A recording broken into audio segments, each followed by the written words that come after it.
Hi, this is Ashley Davis from helituning.com, and I'm here with Matty Lodge, and we're going to be taking a look at the Synergy N5, having a bit of a route through the kit, and then following that going on to do a build video of the mechanics. We're not going to be putting in the radio, and we're also not going to be installing an engine for this build video.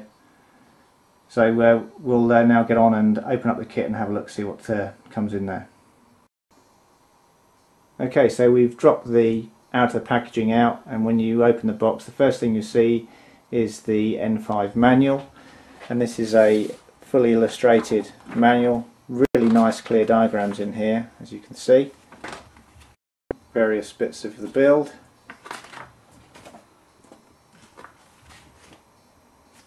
Okay, so that's the manual, superb manual. Then also you have the G10 frames on the top here, and then with that there's another document here, and I can just go in here and you can see this is Matt Botos setup tips. So this actually takes you through all of Matt Botos's recommendations for the N5: belt tension, engine and clutch stack alignment, tail pitch slider lock ring, auto hub, metal bearing blocks, clutch liner installation. There's lots of stuff in here. A little bit of information about setup as well. Okay, so first thing we can see on the top of the box here is the G10 frames, and Matty and I were just talking about these. So what do you reckon of this point here, Matt? I think just a general first look at it, you could say that maybe this might end up as a weak point. However, if you look through the instructions, we're going to have the big main radio tray here, which I think is going to support this whole area. So until we get it built, we're not going to make an accurate decision on that. So we'll have a little look at that a little bit later on, I think. Okay, but aside from that, it's slightly unusual in that it's a G10 construction rather than carbon. However, you know, I've always thought that G10 is pretty much, it can be as strong, depending on the thickness, it can be stronger. It's also non-conductive, which can be quite important on some helicopters as well, where you can get shorts on the carbon frames from things wearing through and touching. So in some instances G10 can be a better material, but also crucially it's a cheaper material as well. So if you break these frames, they should be cheaper to replace.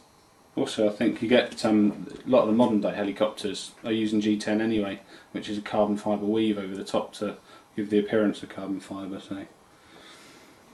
Okay, so let's move those out of the way and get into the kit.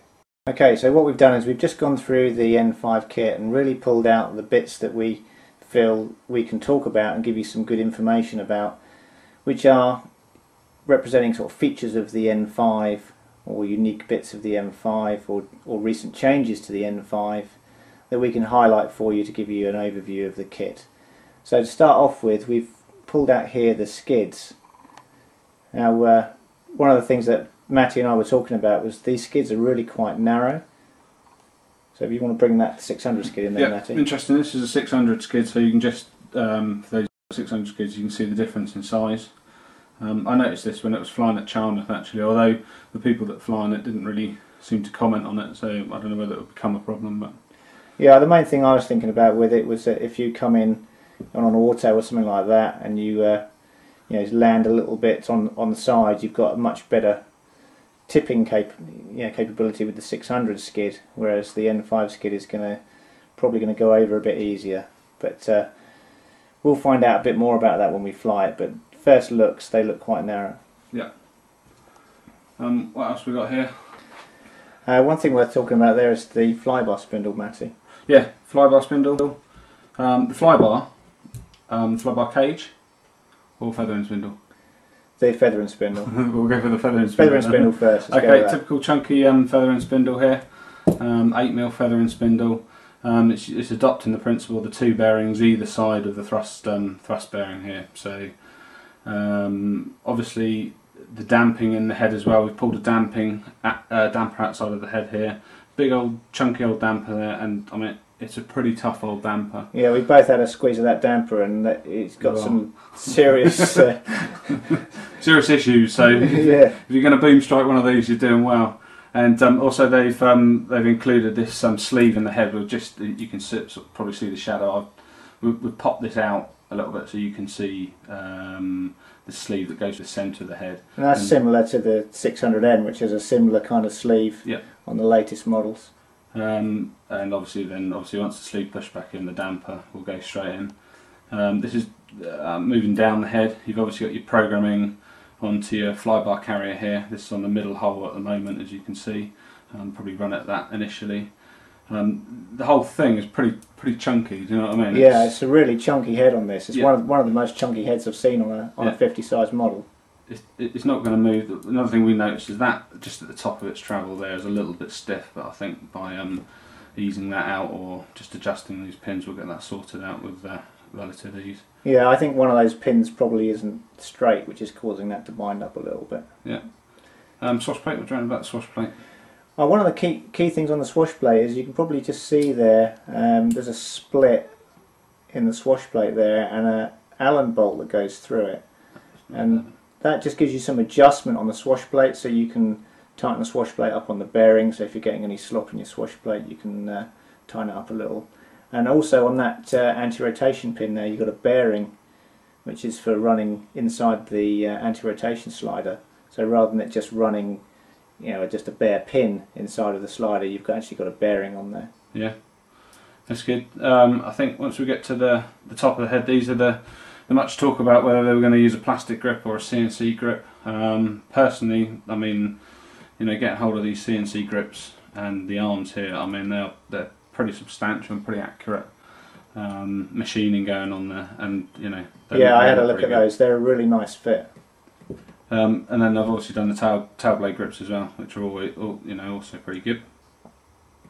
Another thing to mention, just whilst we're on the head, you've obviously got the upper mixing arms here, which are attached to these bolt holes here on the blade grip arms, and it's worth mentioning as well. I don't know if you can get a good shot of that, Ash. That's the Synergy link. These are obviously the upper links, and if I put it next to an align link, I don't know if you can see, but they're pretty much got twice the meat on it than the align link. I mean, you're not going to get any slop in this, and I think it's going to wear quite well. Yeah, turn those flat on as well, because you're going to get an idea of difference in size as well when they're flat on as well.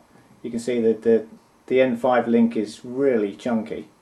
A lot more plastic involved there. I think they're the same as the N9, if I'm not mistaken. Yeah. Let's find out about that. What do you reckon about this? This is interesting. This is the belt pulley that goes underneath the main gear, and I've seen quite a few of these in my time. And normally, what you see is you've got the plastic teeth here in the middle, and then round the outside, it's normally sandwiched with more plastic. But on the N5, they've actually got these metal pieces. If we just turn that like that, you can see this outer here, each side, is actually metal, and it's completely flat, so you get no run out in this gear at all, which you would get with a plastic moulding. So that's that. Moving on to the tail assembly, which when I looked at Charmouth, this impressed me when we were out flying it at Charmouth. Good old chunky G10 sides, and if you look at the left hand side of it, the actual fin becomes part of the tail gearbox, which is good. And obviously you got the the tail output shaft. Yeah, and I notice on that you've got again double bearings with a thrust in the middle there. So if I just try and get a better angle, there you go. So you've got two bearings, two radials, and then a thrust in the middle, exactly the same as the main blade grips. Yeah. And just one other thing that I noticed on here, you can see this kind of washer spring clip affair they got here, which obviously just pinches down and holds the whole assembly together. So to see how that works. Okay, so those are the main features of the kit that we, having gone through it, we wanted to highlight and show to you. So we're now going to move on and get into the build. Something we just forgot to show you was the Synergy N5 Canopy. Now this has been shown online, and there's been mixed reactions to the canopy in terms of the colouring, and in keeping with what's been done before, we're actually struggling to show on camera exactly how nice this canopy is, but it's a blue and an orange, but the orange itself, if I try and get in a bit closer here, the orange itself is a very vibrant orange, and it's not really showing up on the camera the way I would like it to.